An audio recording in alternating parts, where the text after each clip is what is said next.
Hey, Pat. All right. So, if you haven't noticed, I've missed a few days. I had a decision to make. Am I going to mass record a bunch of days to get caught up? Or just whenever I record is when I record and have peace and tranquility in my life and not the perfectionist mentality that I am often addicted to. So we're going to go with plan B. And I shouldn't have said that because that has other meanings to people. I don't. The second choice. The second choice is, I'm just going to read the day when I feel able to read the day, because it's hard for me to do this every day. And I wanted this to be something that's fun, that I look forward to. So, without further ado, I gotta actually find, oh wow, I opened it to April 26th. That is so funny. It's not the day we're on, I'm supposed to be the 29th, but dude, I just literally went, So, A Year with Aslan. And it's, can you ever forgive me? They both got up. It's all caps. It just threw me. They both got up and left the tea things on the table.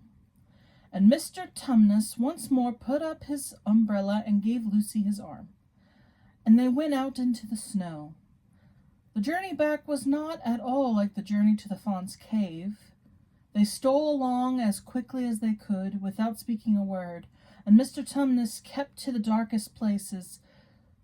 Lucy was relieved when they reached the lamp-post again. "Do you know the way from here, daughter of Eve?" said Tumnus.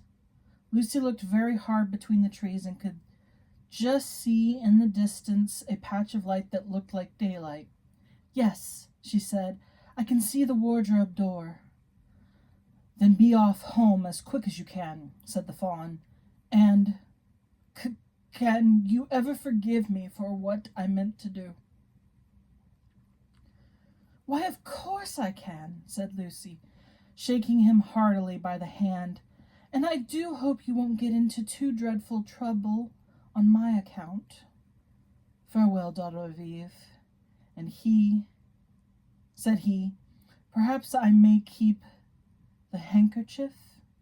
"Rather," said Lucy, and then ran toward the far-off port patch of daylight as quickly as her legs could carry her. The Lion, the Witch, and the Wardrobe. Okay. The question or thought-provoking thing is, why do you think Lucy is so quick to forgive Mr. Tumnus? Do you find it easier to forgive someone who asks for forgiveness? What conditions make it more difficult for you to offer forgiveness? Interesting. Okay, so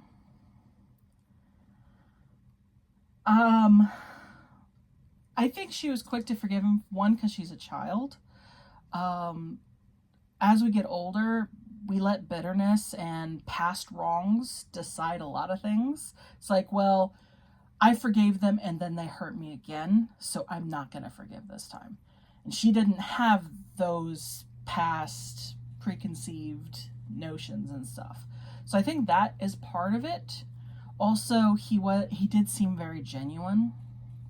And the fact that he made it right then by getting her out of there and not saying, well, I'm sorry, please forgive me, but I'm still going to do it. He changed. He made an action to do something different. Is it easier to forgive someone who asks for forgiveness? I'll be honest. I usually have forgiven people before they asked. So, no. That's just my situation, though. I find it's better for me to decide I'm going to forgive them for me. I'm going to be selfish and forgive them so that I don't have to carry that unforgiveness with me, like this weight around my neck that's just crushing and destroying everything. And so I'd rather fool me once, fool me twice, shame on me, than be suffocated by this heavy weight that for the rest of my days. I mean, I'm still going to try and learn from my mistakes, but I think you see what I mean. And then, what conditions make it more difficult to offer forgiveness? Okay, so when you forgive someone and they do it again, I would say that is the most difficult to forgive. But the trick is, at that point, forgive them, get away. If at all possible, get away. Because the forgiveness is for you, not for them. They may think it's for them, and they may get relief or peace with that, but it's for you. And the thing that makes it really powerful is getting the distance of saying, I forgive you, but I'm not putting myself through that again. You've proven untrustworthy. It's good to give second chances, maybe even third chances, within reason, within wisdom. Like, it depends on what they're doing. Like, if they're hurting you, get the heck away. You don't give second chances. They've crossed the line, and they need therapy. They need repercussions for their actions. But if sometimes people can get healing, so I would bring in outside parties, a therapist, really close friends, family, and it's gonna put some stuff in the light, but whatever's in light, it can be seen and controlled better than what's in darkness, and that's mischievous and deceptive. And it always seems scarier in darkness than it is in the light. Always. So I think that's the hardest time to forgive. I also think the hardest person to forgive is yourself. I know I didn't really say that, but when it's yourself, you're like, I should have known better. I should have been smarter. I should have done better. I've been through this. I'm better than this.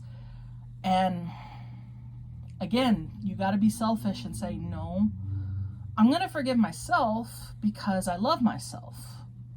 And if I hate myself, I need to learn how to love myself, because I'm stuck with me no matter what. I'm the only one who's stuck with me no matter what. Anyone else can leave me, but me, wherever I go, I'm there. So I have to learn to love me, because that's what we're here for. We're here as ourselves to interact with the world around us.